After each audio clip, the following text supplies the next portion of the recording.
Alright boys, welcome back to another video, Knicks Daily. Tonight we're going to be reacting to the Chicago Bulls game, 11:02 p.m. when I'm recording this. I ended up drinking some coffee so I could stay up for this game and make a video, and now I'm wide awake about to talk about our most brutal loss of the season, or I would say more so our most devastating loss. Brunson missed the game winner, but it literally was like in and out like 2 or 3 times. Josh Hart ends up committing a 3-point foul, and if he had just let White take that shot, he probably misses and we win the game. I know there was some controversy surrounding was it a foul. Hart only touched his hair, but upon further review, you can tell that his hand was on his back. Should that have been called? Probably not, but was it a foul by the rule book? Yes, so we can't really complain. The Knicks were down 22 in the second half. I mean, this would have been our second biggest comeback win in a second half since I want to say like 1996-97. So there was a lot of bad in this game. There was a lot of good. So let's talk about it. So let's start off with the bad because we did lose. The bad was the first half. I mean, 22 points in the first quarter, 25 in the second. You know, how the hell do you score that few points under? Was that 47? 47 points, guys, with this amount of firepower, star power we have. We just could not buy a bucket. Not getting to the free throw line, not being aggressive. The reason why Cat was so dominant was sure his three was on, but it was because he was getting the basket, getting and ones. And that's another thing we'll talk about the bad later was the free throw shooting. But yeah, the bad overall, just we couldn't buy shots, at least in the first half. Second half, we popped off. Defensively, Zach LaVine and, of course, Vucevic ended up, guys, scoring 19 points on 9 of 14 shooting in 34 minutes. Grabbed 11 rebounds, 2 steals, a block, 3 assists, plus 14. He gave us trouble all night. But the guy that gave us the most trouble was Zach LaVine, 31 points, 12 of 17 shooting, plus 21, which was a game high. I'm going to check campaign, actually. Campaign might have been the game high. Payne was I can't even know he wasn't, sorry, but okay. Payne was a plus 11. So yeah, LaVine was a game high in this one, plus 21. Giddey was a plus 19. He didn't exactly shoot the ball well, but he did make an impact. Kobe White, kind of funny how he was a minus 8 because, of course, he hits the game-winning free throws, but he did have 22 and 4. 2 of 9 from 3, though, which is exactly why Hart should have not fouled.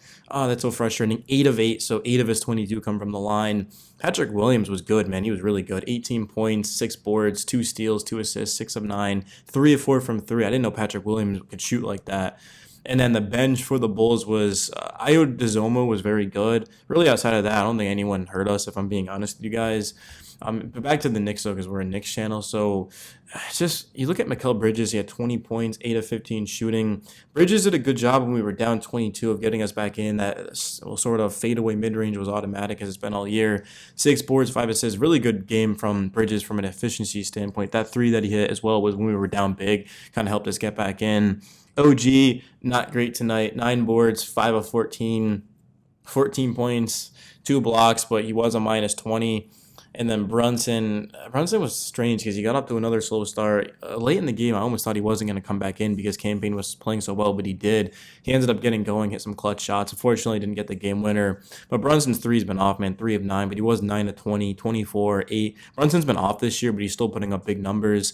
Josh Hart, 6 points, 8 boards, 6 assists. Did stuff the stat sheet, but normally for Hart, you're looking at the steals and the blocks, the hustle plays were there, but it's just really the thing for Hart was that he did a good job of attacking the basket late in this game and just sort of being physical, slashing. But that foul he committed lost us the game. Sometimes it comes down to just a couple of plays, and for Hart, we came back, and I really believe we should have won this game, but we didn't because of a silly foul. But it's not like I'm mad at Josh Hart. Like, it is what it is, bro. It's a mid-November game against the Chicago Bulls. We're not going to remember this at the end of the season. Even if we don't win the championship, like, we're not going to look back on this game, if I'm being honest.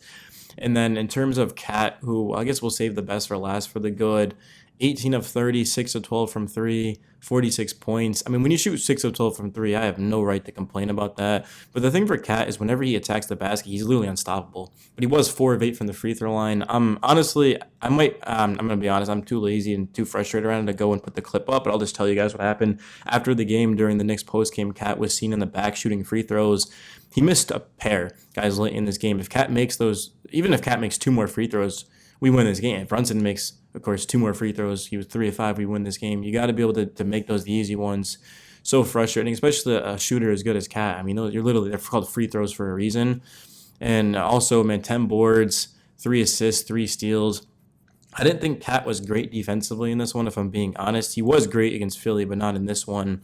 And then in terms of our bench, we just didn't get much outside of campaign. Thankfully, Payne stepped up. McBride had 2 points in 23 minutes, but Payne 4 of 4 from the field, 3 of 3 from 3, 11 points. Campaign was awesome. He had 3 steals, 2 assists. I mean, he's really the reason why we came back. And I thought he should have just played at the end of this game, but thankfully, well, it didn't matter anyway. But Brunson, like I said, got going, hit some clutch shots, missed the game winner. But still, I mean, it is what it is, man. Matt Ryan, 5 minutes, Sims, 9 minutes. I would like to see us go a little bit deeper into our bench. I know I said this in my last video. Well, we technically have, playing, of course, Matt Ryan, now Campaign's back. But I'd like to see Porty.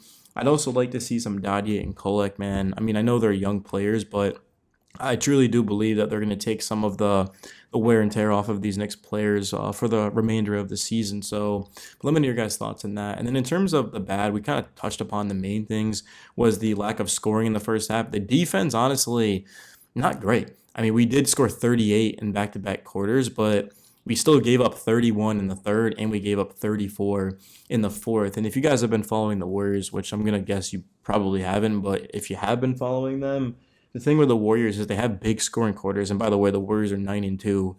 They are in first place in the West. But the thing with Golden State is they'll have these big quarters, but they'll also limit you on the offensive side of the ball. So they'll score, 36 points, and then they'll give up 24.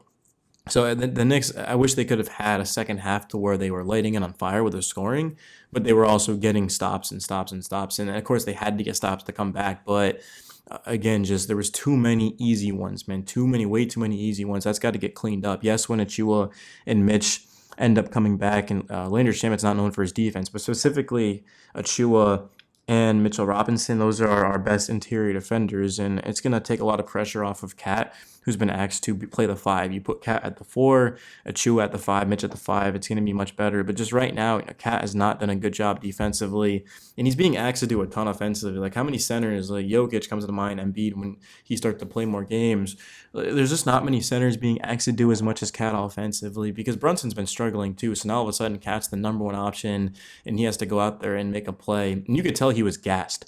Cat was absolutely gassed by the end of this game, and he pulled through it, man. Credit to him, 39 minutes, some tough minutes, but it just, unfortunately, it just wasn't enough for the Knicks. But whenever you get 46 and 10 from Cat, and he goes out and gets 3 steals, 3 assists, efficient, 18 of 30, 6 of 12 from the three-point line, outside of the free throw shooting. But whenever you get that from your star, like, you got to win that game.